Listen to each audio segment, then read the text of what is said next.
All right, welcome everybody to our last Friends of the Cabildo member lecture series for 2023. We'll be announcing some more in 2024, mostly in March and April.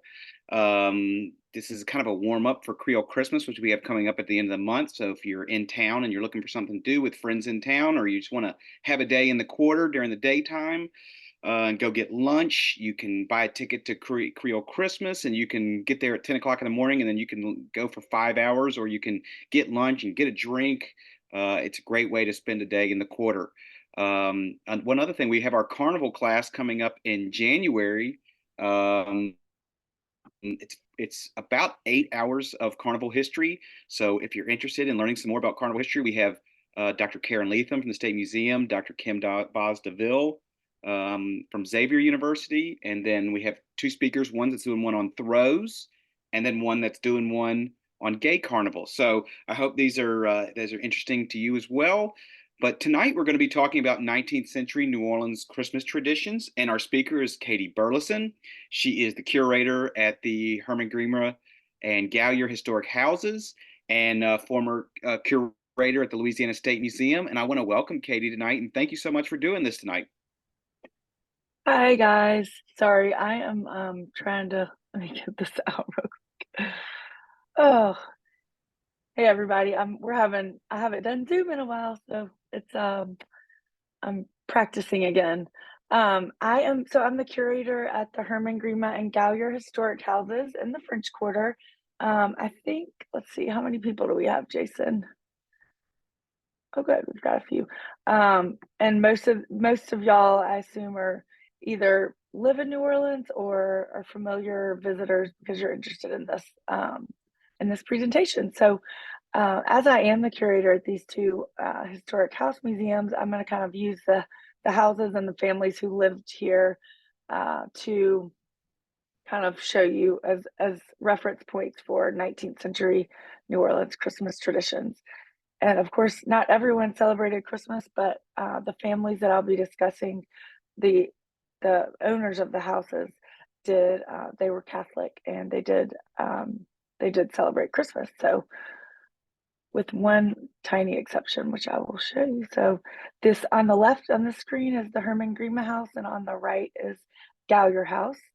They're Herman Grima is at 820 St. Louis, just between Bourbon and Dauphine, and Gallier is the 1100 block of Royal, right diagonal from Verde Mart, which I know I saw Tamara's on here. I know she knows where that is.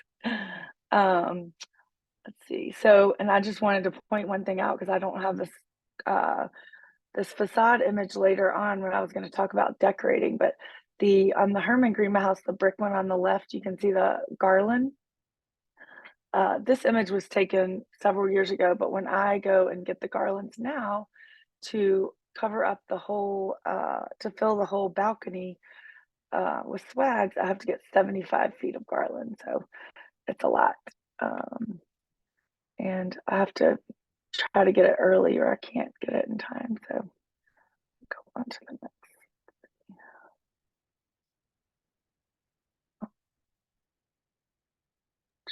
Well, it's not really.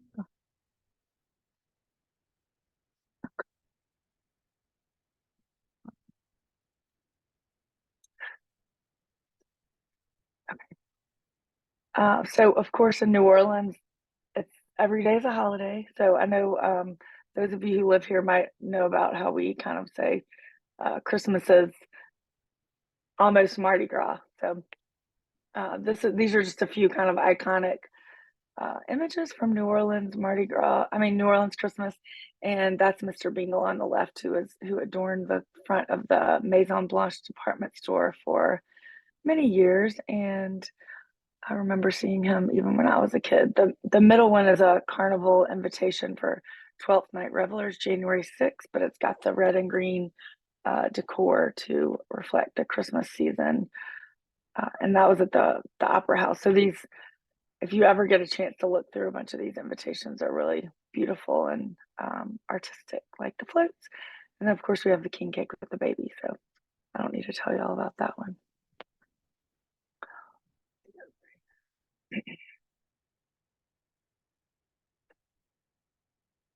So this is these are portraits of the Herman family, and this is Emeraunt Becknell Brew Herman on the left. She and Samuel Herman, who's on the far right, had four children, two of whom, Virginie and Lucienne, are pictured here.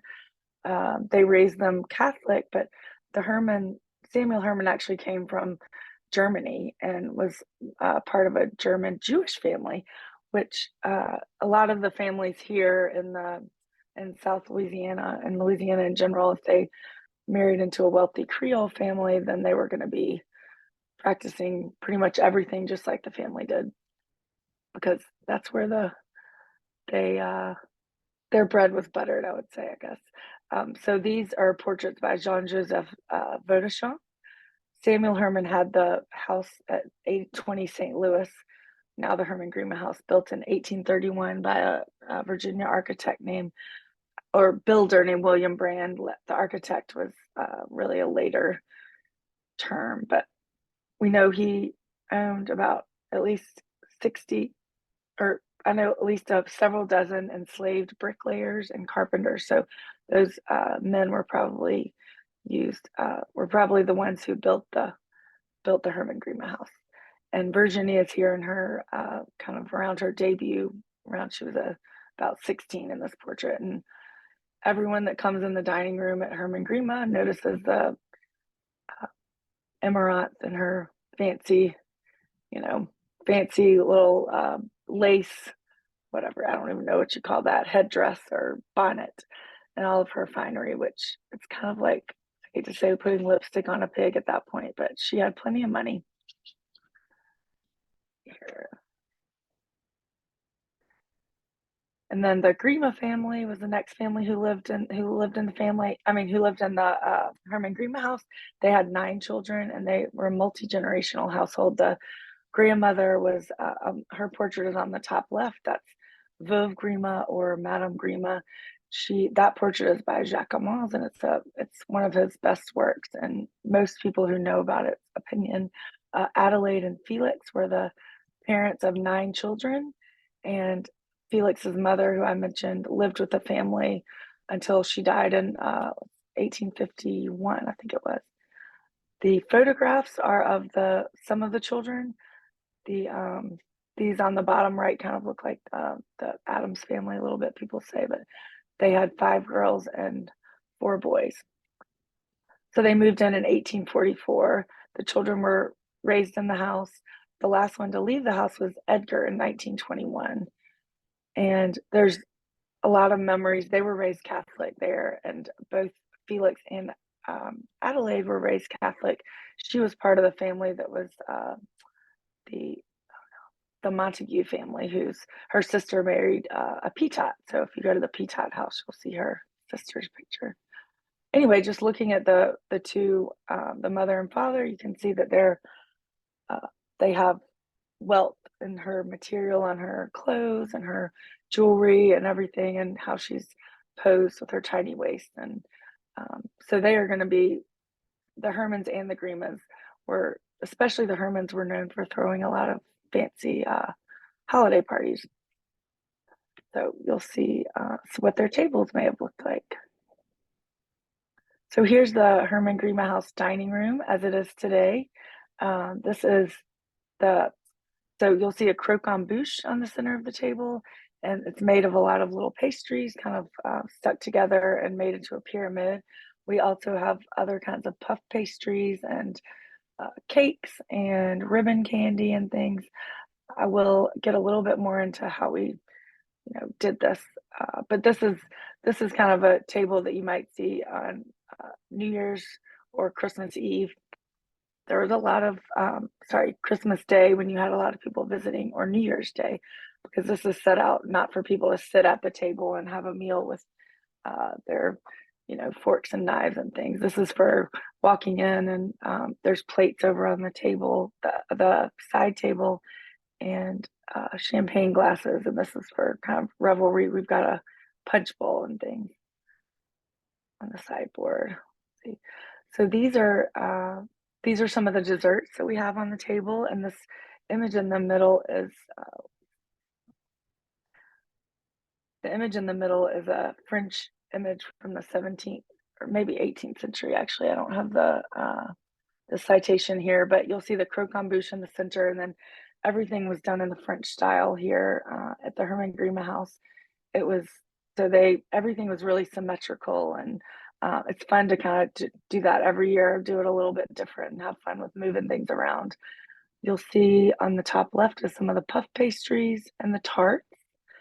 On the bottom left is the ribbon candy, which is really cool. That's a fun one to decorate with because it is really pretty. And then on the right, you see the chocolate cake and the marzipan fruit. So there were advertisements, for example, in the Daily Picayune in January 1867 for a French confectionery, the corner of Canal and Carondelet. Felix or F. Kuntz, Christmas, Christmas, Christmas, just received from Europe a very large and well selected stock of fancy boxes, French fruits, chocolates of all descriptions, marron glacé, angelique, apricots, etc., which will be offered at very moderate prices. So notice a couple of things in there is he starts with the word French and points out Christmas, Christmas, and just received from Europe. So that shows us that he is trying to make sure that everyone knows that his stuff is fancy and it's from Europe, where all the best, you know, candies and liquors and clothes and everything come from. Uh, so the last picture was how the house is decorated now for Christmas. These are how the dining room is decorated now for Christmas. Now in the past, we have they were actually used real sugar and real food and real greenery on the tables and on the mantles and hung over the paintings and everything on the banisters. Um, Today, this is not, this is frowned upon in museums today for good reason, because it had the habit of attracting some uninvited friends to dinner, like these little critters who I drew on here. So I still have one of the people I work with is still, sad whenever I'm decorating, thinking she wishes that we still did all the real stuff. But ever since I've started, we haven't, because that's not good museum practice. We don't need extra little pests in there. So today we use all fake food and no live greens except for the exterior of the house.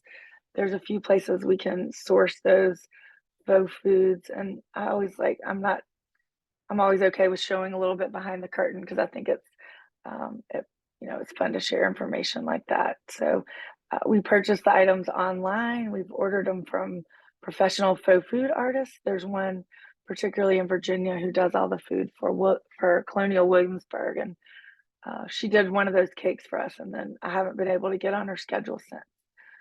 We also, a few years ago, with a budget like we have, we always are looking for ways to partner and have other people kind of help share the burden. So we partnered with Loyola University's theater department. They had a props class, was able to help us make a bunch of the new faux food, including the croquembouche. So they have a little sign out making sure that they get their due.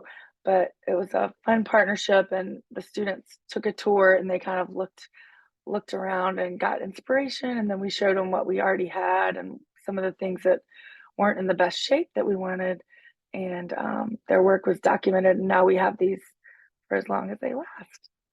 So that was a great, I think we gave them a small budget and they just went with it. And these are some pictures of the process: the marzipan, the oranges in the middle, and the croquembouche process on the left. So that was really fun.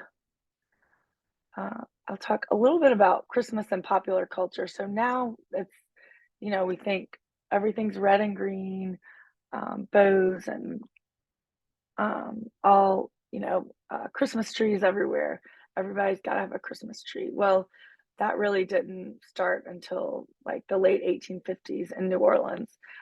It was inspired by Queen Victoria, who the Victorian era, 1837 to 1900, when she died. But there was a print that came out with Queen Victoria and Albert standing next to a Christmas tree that was decorated, and that was originally from Germany.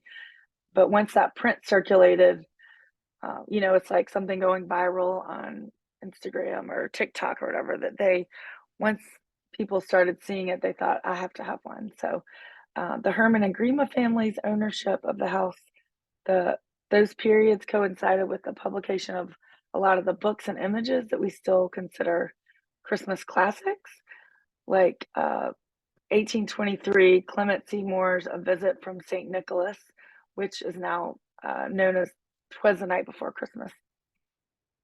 1843 was Charles Dickens' A Christmas Carol. 1857 was when Harper's printed several Christmas stories in print, including this one on the right that is Santa going down the chimney. So you can see his reindeer there, and it says a Christmas garland of American poems. So this Harper's we actually have at the Gallier House, and it's got a lot of different poems. Um, and the one on the left is 1858, printed engraving after Winslow Homer's The Christmas Tree. And he did many more in the following decades. But as a material culture historian and interior, lover of design and interiors, to get an interior view like this is really great. And it has so much information, which you might look at it and just think, oh, it's a family in a, parlor with a Christmas tree. But if you're really looking to find details about the time period and recreate them, then you're going to look at the big mirror behind where the man's pointing, with how it's decorated with greenery at the top. There's even some greenery hanging from one of the chandeliers to the right. That's actually a gasolier probably at this point, which is what we have at both of our houses as well, which could be mistletoe. We have like a boxwood at Herman Grima. And then look at what the children are wearing. The ladies are wearing, it looks like maybe a teenager, big sister over there on the left. The clothes, the interiors, who's decorating the tree. A man is decorating that, and what kinds of things are on the tree. So you see lots of little items, and I can see a violin on there. And there were also, they put actually lit candles on there, and which is crazy because there ended up being a lot of fires. But they at Gallier we don't have a Christmas tree at Herman Grima. It's kind of to show a little bit of a different scene at Gallier, but at Gallier we have a Christmas tree, and we have a bucket next to it, a wooden bucket with a sponge. And so they always kept like a water bucket next to the tree because it would have, that's very dangerous. And, New Orleans fires, were part of our history, and unfortunately still are. But you can see those little candles attached to the tree there. And we also have some at Gallier House of the fake candles. Yeah, that's it for that one. And then, so Christmas was a religious holiday for the Catholics, especially Christmas Eve. Let me get this. This is an excerpt from a newspaper now. This one's from 1874, so it's a little bit later, but it's December 27th. And I've got a view of the interior of St. Louis Cathedral decorated for Christmas. And obviously that was there at the time. So it might have been, it was probably a little bit different, but not too much different. So this is a description of Christmas at the churches from December 27th, 1874, and the Times-Picayune, formerly the Daily Picayune. So Christmas Eve may now be considered as added to our other holidays and ceremonies. Mardi Gras, All Saints' Day are both relics of the Catholic Church, yet have grown into popular holidays. When the people of New Orleans of all denominations turn out, not in a rout and revel as holidays are observed elsewhere, but in a day of enjoyment and pleasure. To these must be added Christmas Eve, or rather Christmas morning. The midnight mass is no longer, at least in New Orleans, restricted to the Catholics. And this Christmas morning was a day of rejoicing and almost religious dissipation, as the people poured from one church to another to see the adornments and embellishments of each. The night was turned into day, the streets were far more crowded than ever at noon, and the faces all wore such a happy expression. Let's see, any misanthrope would have been converted. The night was particularly well suited for turning out. It was frosty and bright, with just enough cold and wind to redden the cheeks of the young ladies. After the ceremonies of eggnog at home and a parade in front of the toy shops, everybody but the young people in particular wandered around the churches. So I think this is kind of one of those points that you read like it was a religious holiday, but this is also a point where Christmas Eve and Christmas Day are kind of turning into more, a popular. There's still the religious aspect, but I think this is veering towards more, you know, Santa and more kind of not pagan, but not as religious, just exchanging gifts and things instead of as solemn of a holiday.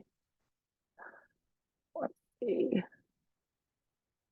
So, of course, it would not be Christmas without a little shopping and gifting.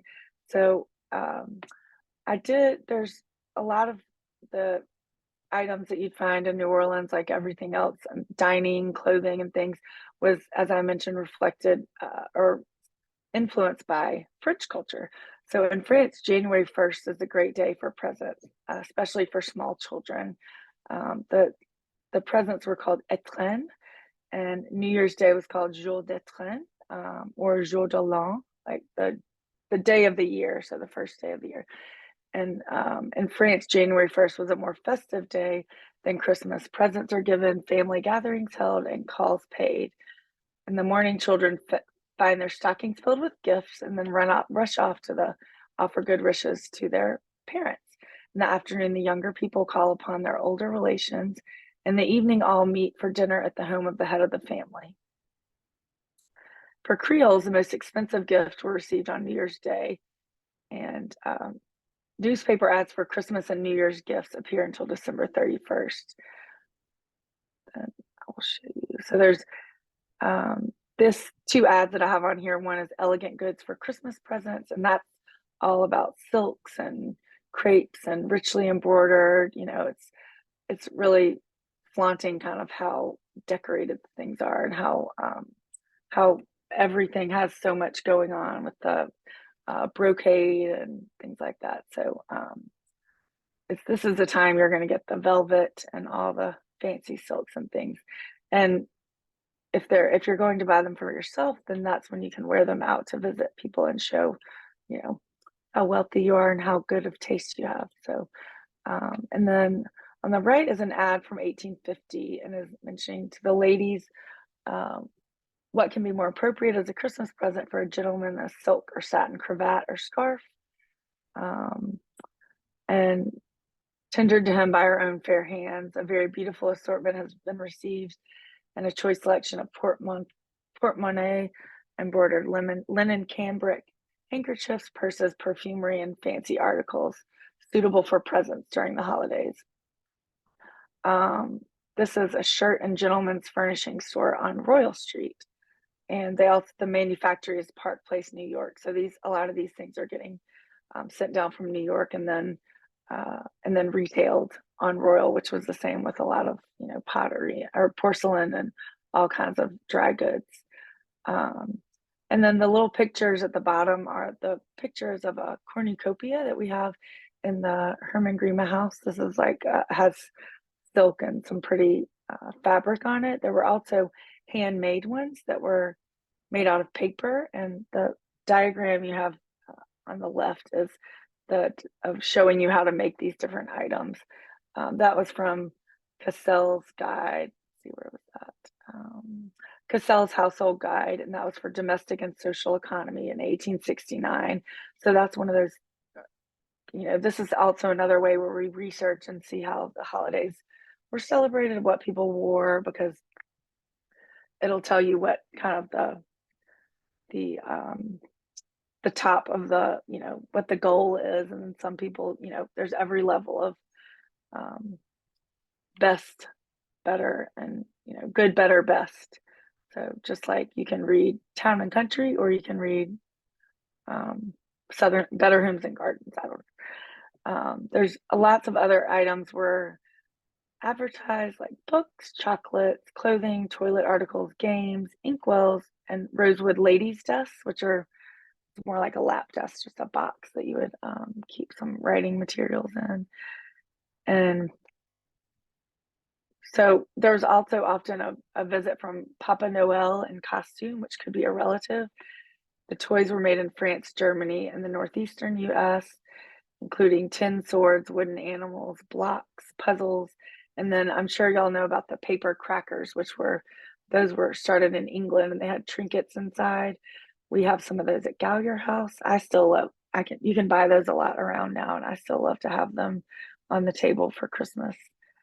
And then on the tree and the decoration around the houses, you've had pomanders, oranges with cloves, gold painted walnuts, and these and shells hanging from ribbon, or sometimes the gold painted walnuts would be in these little cornucopia gifts that would be given between friends or, maybe boyfriend, girlfriend.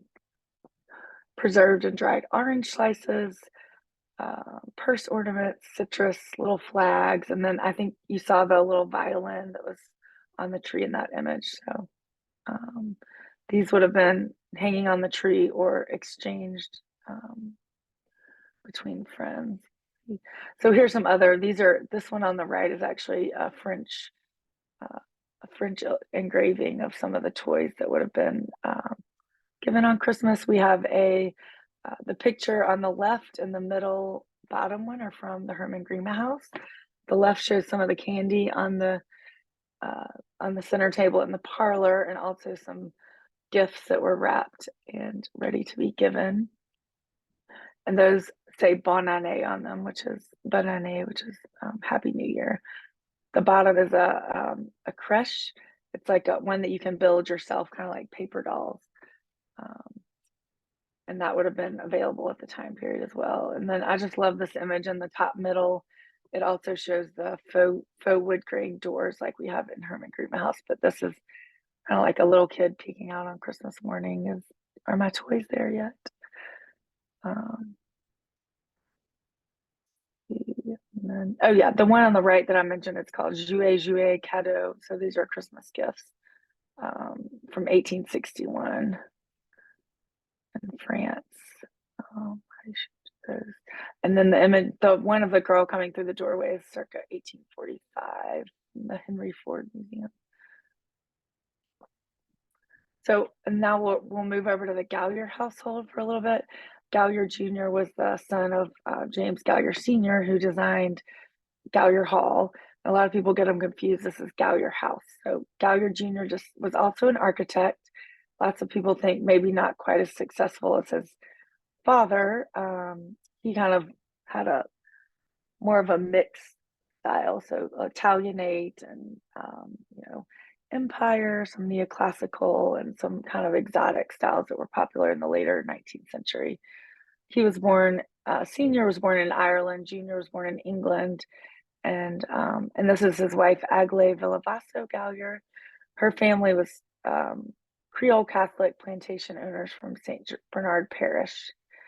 The late 1850s and 1860s, when Gallagher Jr. built and resided in the house with his wife and 4 daughters, Christmas trees were gaining popularity in America.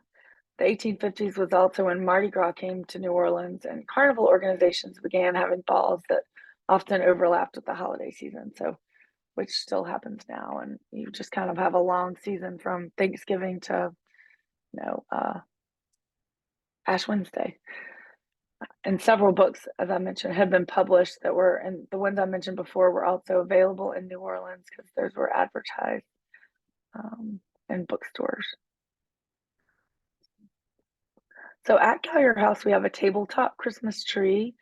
The image on the left is a frontispiece of The Stranger's Gift from 1836.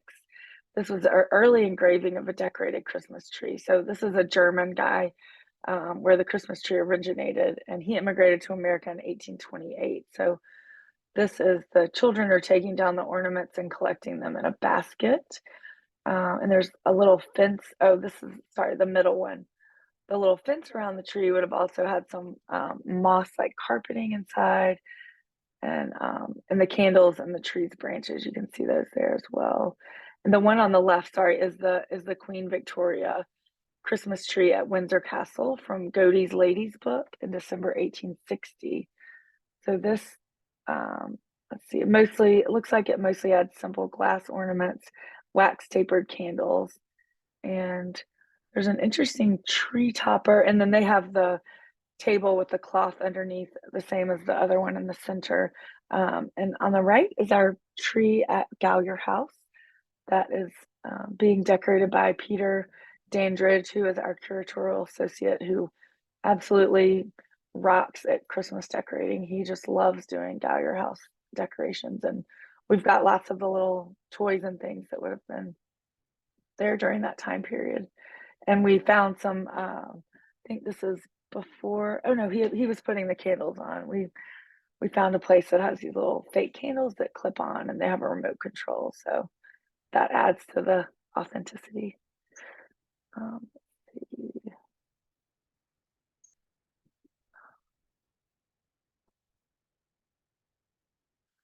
So here's some more pictures of Gallagher House decorated for Christmas. And we have lots of little toys. Right here on the bottom left corner is the bucket with the sponge out that for in case the tree catches on fire, which I don't know, by the time it catches on fire, you might have lost a lot more than just the tree. Let's see.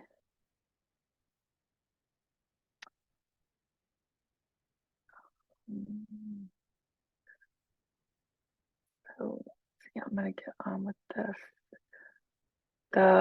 And see, there was another book around the same time. It was said that Christmas trees may be covered with paltry trifles or made the medium of dispensing suitable gifts amongst the members of a household. So that's like when you saw the children taking the small little trinkets off the tree and putting them in their basket. They were collecting them. So this says some of they used I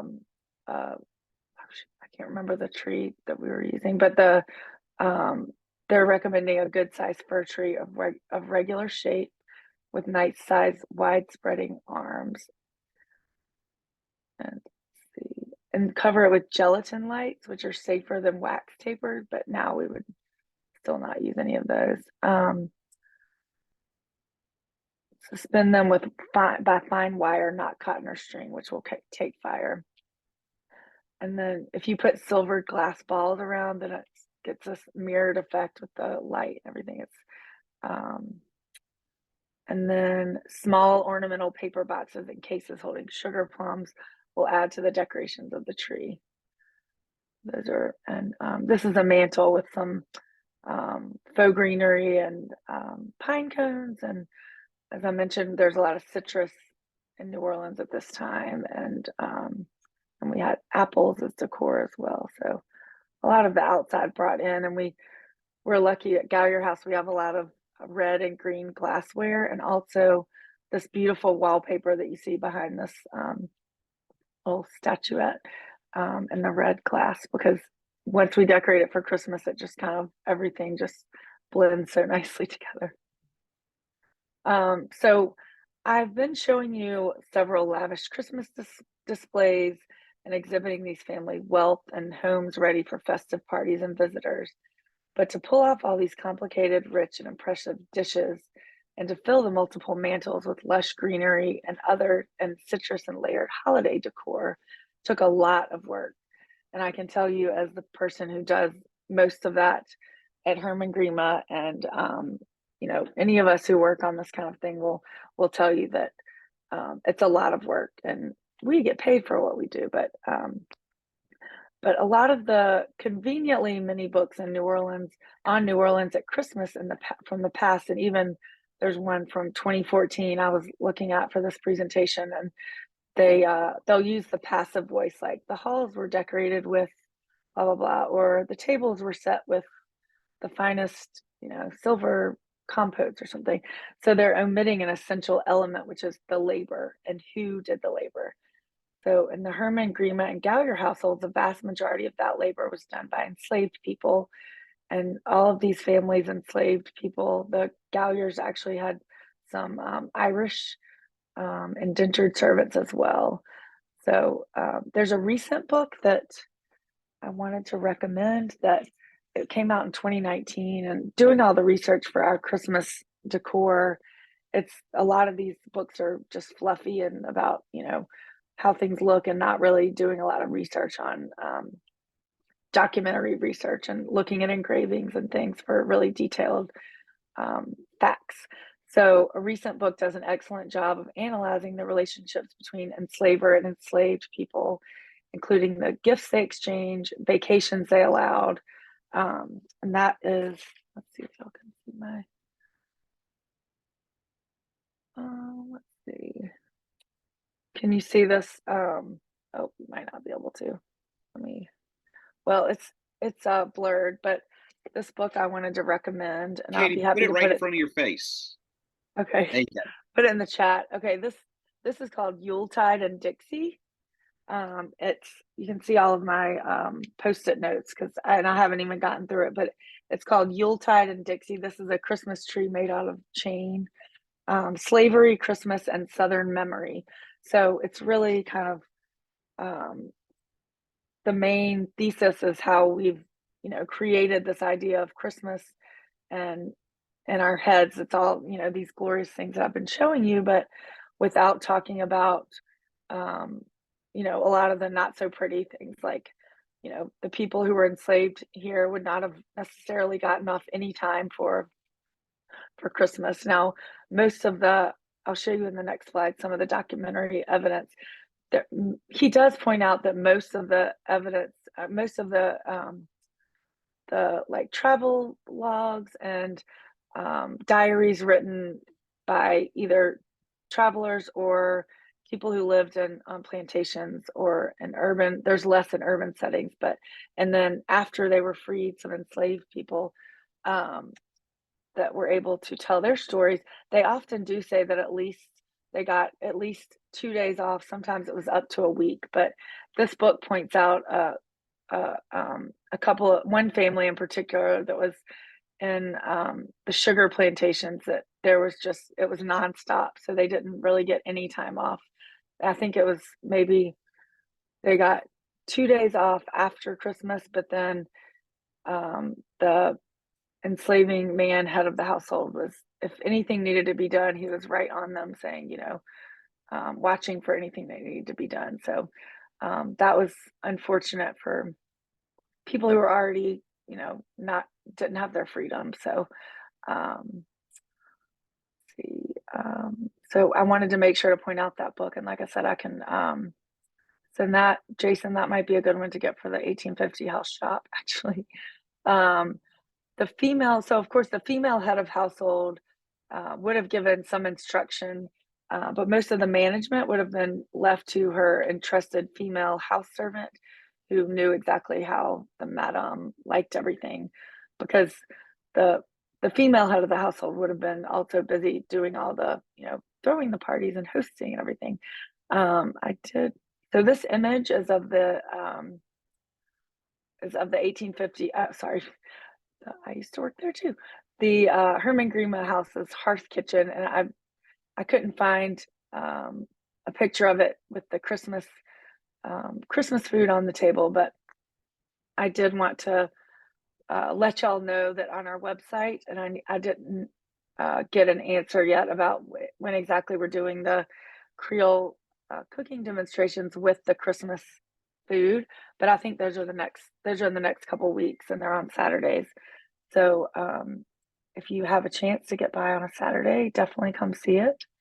Um, and then on the right is an image of um, a page from Creole Cookery, which was published by the Christian Women's Exchange, who now it's the Women's Exchange who owns and operates our Herman Grima and Gallier. So there's cheese pudding, plum pudding. There's all kinds of different puddings and things, and you can see it's just like a paragraph. So when our education director and the people who are cooking and learning to cook, they're looking at these and thinking, okay, but that doesn't say cups of anything, or 350 degrees for 20 minutes. It just says you know, do it until it's hot and then take it off for a few minutes. Things that are very kind of generic that, but a lot of the enslaved women would have had these recipes passed down to them. And actually the recipes that are technically published by a lot of the white wealthier women would have been told to them and taught to them by their, the people that were enslaved when they were children by their parents or them. And then they just relate it through books. So, and took the credit a lot of times. So I wanted to just point out a few of the anecdotes from enslaved individuals and families from the Federal Writers Project. So these in the 1930s, this was part of I think it was the WPA who went around and people did interviews, they did recordings and um, uh, wrote them down, transcriptions of conversations with former slaves, people who were formerly enslaved. And, we take everything with a grain of salt because it's memory and, or they wanted to make, some people wanted to make something sound better, some make it sound worse. But these are really the only places besides a few diaries, Frederick Douglass and some other former slaves who wrote after they were freed. These are really, and listening to them is really, evocative of the time period and of their struggles and what they've been through. But here's a few examples. The Ann Hawthorne in Texas mentioned for Christmas, chicken, turkey, and cake, but no presents. From Kentucky, corn shucking, big dances, and a jug of liquor. In Georgia, Mary said, Santa Claus came to see slave children. Miss Fanny and Miss Ann slipped into our quarters and were filling up stockings with candies, dolls, and everything you can imagine. And I think this is, from what I've read, this is more of a rare occurrence. And in Maryland, Frederick Douglass had said, my term of actual service to Mr. Edward Covey ended on Christmas Day, 1833. Between Christmas and New Year's, they were allowed as holidays. And that's kind of not the norm, but there were a good amount of instances of that. So not required to perform any labor more than to feed and take care of the stock. That's on the plantations. And then if you had horses in the city. The picture on the left is a basket that we have with some small kind of items wrapped in fabric, and then different madras fabric and cottons, which these were the smaller things that we, present as possible gifts that would have been given from the Hermans or the Grimas to their enslaved workers. And we don't know, there's no evidence of what, the Hermans, the Grimas, or the Galyers did in terms of holidays with their the people that they enslaved. But we just go off of some of these other descriptions. And unfortunately, looking through the Federal Writers Project, even the book on Louisiana, which I think is Chained to the Land, that is, I'd say 90% is rural plantation slavery. So it's really getting at the urban stories is, a lot harder. So let's see. Yeah. There's lots more examples, and I'd be happy to give y'all any of that information, pass it on any of the bibliography information as well. So that is my presentation for today. I hope that y'all enjoyed it. It's odd looking at, with no reactions from people because I'm not seeing y'all, but I wanted to point out that, Creole Christmas is happening December 27th to 29th. And it includes the 1850 House, BK House, Gallier, Herman Grima, Historic New Orleans Collection, and Spring Fiesta House. So please come and visit us. I'll be working a couple of those days just helping out in our shop. And I think all of them, I'm not sure about BK, but have great gift shops. And I'm sure, and everybody would love y'all to buy local. And if anyone, Jason, maybe when we email the recording, we could email out the information about the Creole cooking demonstrations for Yeah, Christmas, because I don't have that information right in front of me, but I can send that as well. So that would be great. thank you all very much. And um, If anybody has any questions, please put them in the chat. I'm happy to start it off and kick off a couple questions. Katie, you did mention um, that there was some talk. There's some difference between. I mean, that the descriptions were more about plantation life. So, was there a big difference between plantation life in Louisiana on Christmas and in the city that much, or is it pretty? Or were there a lot of people that just had houses in the city and then they came down to the city during Christmas?